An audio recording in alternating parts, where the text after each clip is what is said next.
Viridian, The Green Guide, by Clouds. My head in the clouds, not coming down. Read by Oakshadow 5. Chapter 109. Victory. Summary. The sports festival begins to wind down. Oboro was in so much pain. Years of erased memories rushed through his brain in seconds, destroying everything in their path like a flash flood. All those experiments, finding a lost kitten in the rain and showing up to school soaked, the never-ending lineup of doomed cellmates, all of it felt so overwhelming and wrong, but at the same time, it was right. The plot holes in his life, the things that had never made sense while helping Shigaraki or while undergoing the doctor's experiments, suddenly made sense. His memories knit together like a patchwork quilt that was just as comforting as it was suffocating. The brainwashing kid that had fought Alpha 1 and won, at least twice, if Oboro was correct, was lying on the floor after being violently tossed from his brain by the sheer pain of all those memories returning. But with as much as he felt for the kid, Oboro couldn't help but feel grateful, because whatever had thrown at the kid had also forced out Alpha 1. For the first time in more than 10 years, his mind was his own again. Or, well, his and his head friends. That was going to take some getting used to. Oboro hadn't been that aware of what happened before the fight. The Kurogiri part of him had been too focused on his mission, first on finding Viridian, and then on fighting the Brainwasher, that he hadn't paid much mind to the heroes that had come to fight him, with the exception of Eraserhead. Oboro's eyes widened and his head jerked up to look at the heroes. His friends. Finally feeling enough like himself that the mist retreated until it was just on his head like it was in high school, just this time pitch black instead of pure white. Shota? Hisashi? Memory? Long time no see? Nezu observed the fight, biting and leading Shigaraki around the stadium so that he didn't cause a hazard to civilians or any load-bearing walls. Still, the damage was significant, and if Shigaraki had had any backup at all, Nezu would have been extremely concerned for the structural integrity of the building. As it was, though, the heroes may not have made much progress in capturing him, but he also hadn't made much progress with killing them. So Nezu considered it an even match for the moment. As it turned out, that moment wasn't very long. Nezu's fur stood on end and he looked around, trying to figure out what had just triggered such an intense fear response. A man he'd never seen before was striding toward them with purpose and fire in both his eyes and his hands. It appeared that Shigaraki's backup had arrived. Nezu's eyes flitted about the hall, ready to give the order to close the festival down and evacuate, when he realized that the man, who was almost completely covered in scars, wasn't glaring than the heroes. No, he only had eyes for the villain, which made Nezu wonder just whose backup had just arrived. Even Shigaraki stopped fighting for a moment, staring at Dabi curiously as he bowed right up to them. Who are you? An NPC? Or maybe an ally? You're definitely not a hero. Neither are you, the stranger replied. Call me Dabi. Nice to meet you, Dabi. Shigaraki grinned. I am Tomura Shigaraki. Dabi raised one eyebrow. Are you a part of the group that killed Endeavor?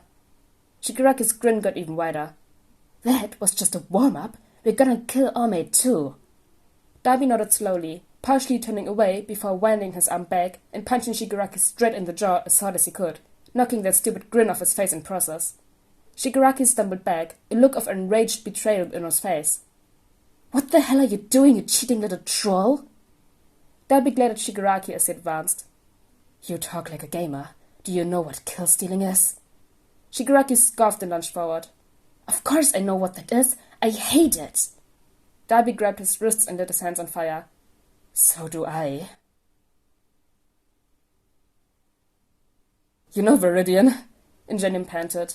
Between you and Stain, I'm really starting to wonder if speed quirks are all they're cracked up to be. How are you both so fast? Izuku shrugged helplessly. I mostly just had to run away a lot. He's getting more desperate. Crawler dodged another swipe of Stan's katana. He's practically hysterical at this point, which makes him dangerous and unpredictable. If we could fight him in ideology instead of physically, Izuku mused, we might be able to... A yell made him jump a foot in the air and almost slam his laptop shut in a panic. You fucking idiot! I can't believe you! Just what the hell do you think you're doing? Hi, Kachan. Izuku smiled sheepishly. Congratulations on winning the first 2 rounds? Kachan just stared at him. Don't try to flatter your way out of this. You want to get caught? Because showing up to a stadium full of pro heroes? There was a villain, Izuku defended stubbornly. I needed to save a hostage and you had to shove yourself headfirst into the lion's den to do that? Kachan pulled at his hair. Seriously, I just don't get you sometimes. You say you're not ready to get caught yet, but then you go and do shit like this. Did you say Kachan? Ingenium interrupted. As in the informant that Stain is obsessed with? Is he there with you? Izuku's eyes widened. Are there any speakers nearby that could connect to the audio? What the fuck are you talking about? Kachan complained. Are you even listening to what I'm saying right now? Yeah, Izuku replied absently. But... Kachan scoffed. Of course you're not. Really, you are seriously the most stubborn person I know, and that's saying something considering that you've met my old hag. Our support vehicles have speakers, Crawler pointed out.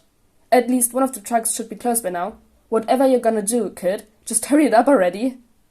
Izuku muttered to himself as his fingers flew across the keyboard. Okay, yeah, that one will be pretty much at the fight by the time I can connect to the audio. And if we... Okay, Kachan, are you ready? Ready for what? Kachan rolled his eyes. If you're gonna completely ignore me and then ask for my help, you may as well actually tell me what I'm doing. Izuku turned bright red. Oh, sorry. Ingenium and Crawler are fighting Stain, but they need a distraction. Katsuki nodded, rolling his eyes. So you need me to annoy the shit out of a serial killer? Izuku winced. Yeah? Katsuki scoffed. Thank God. I've been wanting to give that asshole an earful since last time. Well, what are you waiting for? Hurry up. Okay. Izuku squeaked and jumped back to his keyboard, hacking the speakers as quickly as he could, sighing in relief when the timing worked out and he got control right as the truck was approaching the alley. Okay, we're connected. Go. Kachan took a deep breath. Stain, you motherfucking idiot! I thought you were learning, but apparently you're still just a moron who's never even developed common sense about not judging a book by its cover. The truck slammed on its brakes at the unexpected sound, and Ingenium sounded like he was holding back laughter, but it worked. Stain stumbled and started looking around. Kachan, what are you doing here? You are not among those who need to be culled today. Yeah, well, neither is Ingenium, Kachan argued. But nice to know you still remember me, considering that you're most of the reason I'm stuck with this cutie-ass nickname. A true hero must be constantly reminded of their lofty goals, Stain insisted, still looking around for Katsuki. If you were truly trying to... Stain never got the chance to voice his judgment. Kachan had done his job well, and by the time he noticed Ingenium and Crawler's pincer attack, it was already too late to evade it. He went down like a rock, and both heroes immediately started clearing him of all his weapons, while their sidekicks in the support truck came rushing to help them restrain him. Izuku sat back and exhaled slowly. He did it. Thanks for the assist, Viridian, Ingenium said. You're gonna make one hell of a hero when you go legit. Izuku blinked in surprise, torn between a warm, fuzzy feeling of pride and a sense of guilt for somehow fooling another pro hero. Thanks, but that's not really, in the cards for me? Don't sell yourself short, kid, Crawler said. It'd be nice to have some more vigilante representation. Oh, Izuku's stomach twisted. Well, Oi, Crawler dude, Kachan cut in. What made you decide to be a hero? Come on, I thought we were past the point of messing up my name, Crawler whined.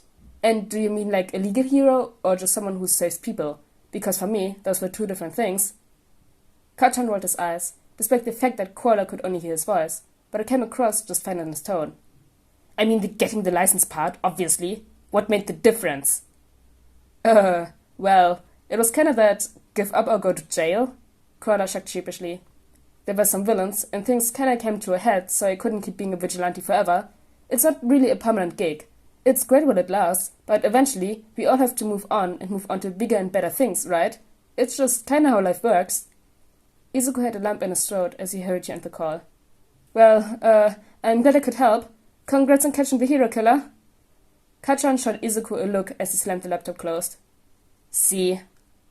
Izuku shook his head frantically. It's different for Crawler, Kachan. He could have been a hero from the start. I could have been a hero from the start too if everyone around you hadn't been idiots, Kachan insisted. Come on, you damn nerd. Haven't you run enough yet?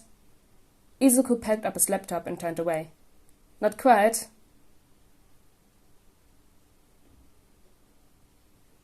It's great to see the end of the Stain fight. And the beginning of the chapter. Oboro's free! Yes! But anyways, guys, I hope you all enjoyed chapter 109 of Viridian the Green Guide, and I'll see you all next time. Bye!